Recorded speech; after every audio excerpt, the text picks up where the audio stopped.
الہادی افکار کے جائزے کے حوالے سے ایک میڈیا اسکالر جو آج کل چینل پر اسلامیات کے نمائندے کی حیثیت سے تشریف لاتے ہیں، کل کی نشست میں ہم نے آپ کی خدمت میں یہ عرض کیا کہ احادیث شریفہ کے حوالے سے ان کا موقف کیا ہے۔ آپ کے ہاں قرآن کریم احادیث شریفہ کے بعد تیسری اہم چیز وہ اجماع امت کی ہوتی ہے کہ اجماع امت ہمارے ہاں شریعت کا تیسرا مأخذ ہے اور اہل سنت والجماعت کا اس پر اتفاق ہے۔ حضرات صحابہ کرام رضوان اللہ تعالی علیہم اجمعین کے دور سے لے کر آج تک اس اجماع کے تیسرے مأخذ ہونے پر امت کا اتفاق ہے۔ حضرت صدیق اکبر رضی اللہ تعالی عنہ کے بارے میں سنن دارمی کی صحیح حدیث میں ہے کہ جمع رؤوس الناس وخیارہم، حضرت صدیق اکبر رضی اللہ تعالی عنہ کو جب کسی مسئلے میں کوئی ایسی کیفیت درپیش ہوتی تو قرآن کریم احادیث شریفہ میں اس مسئلے کو تلاش فرماتے، اگر دستیاب نہ ہوتا تو جمع رؤوس الناس وخیارہم، وہ بڑے بڑے علماء کو جمع فرماتے، فاستشارہم، ان سے مشورہ فرماتے، فاذا اجمع رأیہم علی امر قضا بہ، اگر وہ کسی ایک رائے پر متفق ہو جاتے تو اسی پر فیصلہ فرما دیتے۔ یہ حدیث سنن دارمی حدیث نمبر 171 میں موجود ہے۔ سیدنا عمر رضی اللہ تعالی عنہ کے دور میں بھی یہی کیفیت تھی کہ انہوں نے اپنے قاضی شریح کو خط لکھا، اس میں ارشاد فرمایا فانظر مجتمع علیہ الناس فخذ بہ، اگر قرآن کریم احادیث شریفہ میں کوئی مسئلہ نہ ملے تو پھر جس موقف پر امت کے علماء جمع ہو جائیں، وہاں کے علماء جمع ہو جائیں، اس کے مطابق فیصلہ کر دینا۔ یہ بات سنن دارمی کی حدیث نمبر 179 میں ہے اور اس کے راویوں کو توثیق شدہ قرار دیا گیا ہے۔ حضرت عبداللہ ابن مسعود رضی اللہ تعالیٰ عنہ کا بھی یہی معمول تھا کہ قرآن کریم احادیث شریفہ میں کسی مسئلے کو تلاش کرنے کے بعد وہ فرماتے ہیں فَإِن لَّمْ تَجِدُوا فِي سُنَّةِ رَسُولِ اللَّهِ فَمَا أَجْمَعَ عَلَيْهِ الْمُسْلِمُونَ، اگر نبی اکرم صلی اللہ علیہ وسلم کی سنت میں آپ کو وہ مسئلہ نہیں ملے تو پھر جس مسئلے پر امت کے علماء جمع ہو جائیں اس کو بیان کر دینا۔ اور یوں حضرات صحابہ کرام، حضرات تابعین کے دور میں اجماع کے ماخذ ہونے کے حوالے سے یہی کیفیت رہی، اور یہی وجہ ہے کہ امت کے علماء اسے شریعت کا تیسرا ماخذ قرار دیتے ہیں، اور ان کی دلیل قرآن کریم کی وہ آیت ہے وَمَن يُشَاقِقِ الرَّسُولَ مِن بَعْدِ مَا تَبَيَّنَ لَهُ الْهُدَى وَيَتَّبِعْ غَيْرَ سَبِيلِ الْمُؤْمِنِينَ نُوَلِّهِ مَا تَوَلَّى وَنُصْلِهِ جَهَنَّمَ وَسَاءَتْ مَصِيرًا۔ یہاں دو چیزیں بیان فرمائی گئیں، نبی اکرم صلی اللہ علیہ وسلم کی مخالفت جو کرتا ہے اور جو مسلمانوں کے رستے کی مخالفت کرتا ہے، اس پر دونوں پر یہ سزا مرتب کی گئی، نُوَلِّهِ مَا تَوَلَّى وَنُصْلِهِ جَهَنَّمَ۔ تو یہ دو مستقل عمل ہیں اور ان دونوں مستقل اعمال پر یہ سزا بتائی گئی۔ تو اس آیت کی بنیاد پر حضرات مفسرین نے اجماع کے حجت ہونے پر استدلال کیا ہے۔ دوسرے نمبر پر نبی اکرم صلی اللہ علیہ وسلم کی حدیث مبارکہ ان اللہ لا یجمع امتی علی ضلالہ، میری امت گمراہی پر جمع نہیں ہوگی، اس حدیث کے بارے میں اس میڈیا اسکالر نے یہ کہا کہ یہ روایت کمزور ہے۔ ہم ان کی خدمت میں یہ عرض کرتے ہیں کہ آپ نے خود اپنی کتاب مقامات کے صفحہ 165 پر یہ لکھا ہے کہ علامہ ناصر الدین البانی نے بڑی غیر معمولی خدمت انجام دی ہے اور حدیث کی اکثر کتابوں پر اثر نو تحقیق کر کے ان کے صحیح اور سقیم کو ایک مرتبہ پھر سے الگ کرنے کی کوشش کی ہے۔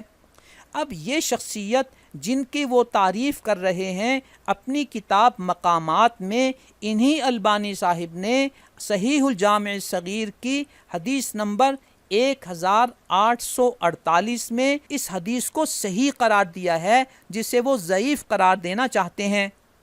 تو یوں گویا اجماع، قرآن کریم، احادیث شریف، صحابہ کرام رضوان اللہ تعالی علیہم اجمعین، مفسرین و فقہا، ان تمام کے ہاں شریعت کا تیسرا ماخذ تھا۔ لیکن آپ کو تعجب ہوگا کہ امت اسلامیہ کے اجماع کے بارے میں اس متفقہ موقف کے مقابلے میں وہ کیا رائے رکھتے ہیں اجماع کی بابت، وہ اپنی کتاب مقامات پر لکھتے ہیں کہ اجماع کے حوالے سے دین کے ماخذ میں یہ اضافہ یقیناً ایک بدعت ہے۔ گویا اجماع کے بارے میں وہ یہ لکھتے ہیں کہ دین کے ماخذ میں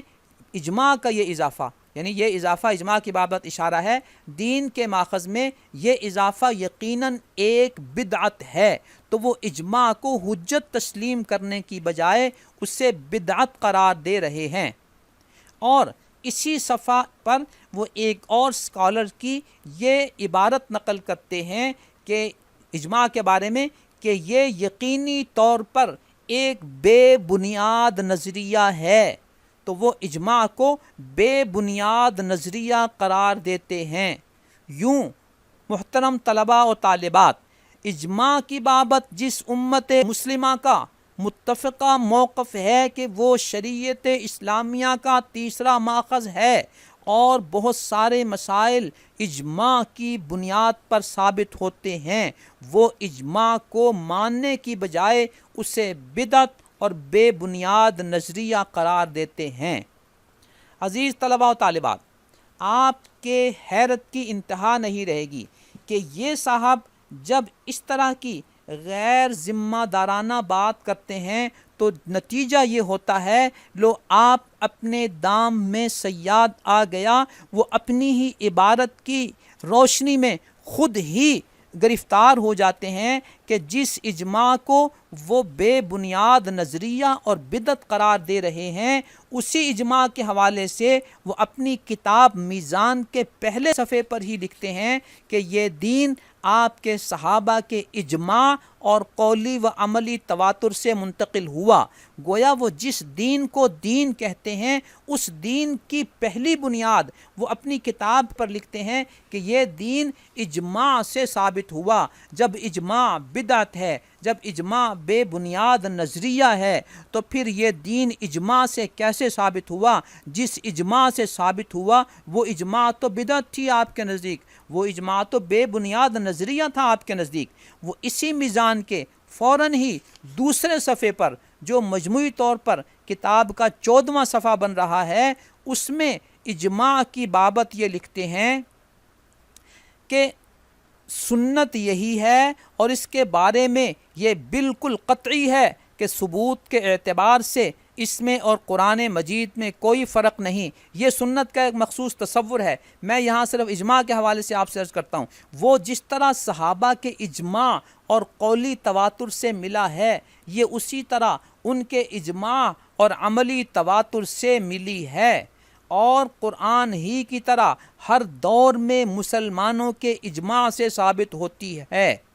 تو جس اجماع کو وہ بدعت قرار دیتے ہیں، جس اجماع کو وہ بے بنیاد نظریہ قرار دیتے ہیں، پھر خود ہی اسی اجماع کا سہارا لیتے ہیں، تو جس دین کی بنیاد ہی ان کے نزدیک اجماع پر ہے، جب وہ اجماع بدعت ہے، جب وہ اجماع بے بنیاد نظریہ ہے، تو جس دین کو وہ پیش کرنا چاہتے ہیں وہ دین ہی بدعت ہو گیا، وہ دین ہی بے بنیاد ہو گیا، چونکہ اس کی بنیاد ایک بے بنیاد اور بدعت والے نظریے پر ہے۔ یوں محترم طلباء و طالبات، اس میڈیا اسکالر کا قرآن کریم کے بارے میں جو موقف تھا وہ عرض کیا جا چکا، حدیث شریف کے بارے میں جو موقف تھا اس کو واضح کر دیا گیا، اور آج اجماع کے حوالے سے ان کا کیا موقف ہے۔ امت اسلامیہ ایک طرف ہے اور وہ بالکل دوسری طرف ہیں۔ تعجب یہ ہے کہ اس کے باوجود ان کی چکنی چپڑی باتوں کی بنیاد پر لوگ ان کو اسلام اور اسلامی فکر اور قرآنی ریسرچ کا نمائندہ شمار کرتے ہیں، جبکہ ان کی بنیاد دلیل و برہان کے حوالے سے کتنی کمزور ہے، اور اصولوں کے حوالے سے، قرآن حدیث اجماع کے حوالے سے ان کا موقف کتنا کمزور اور بے بنیاد ہے، یہ آپ کے سامنے واضح ہو رہا ہے۔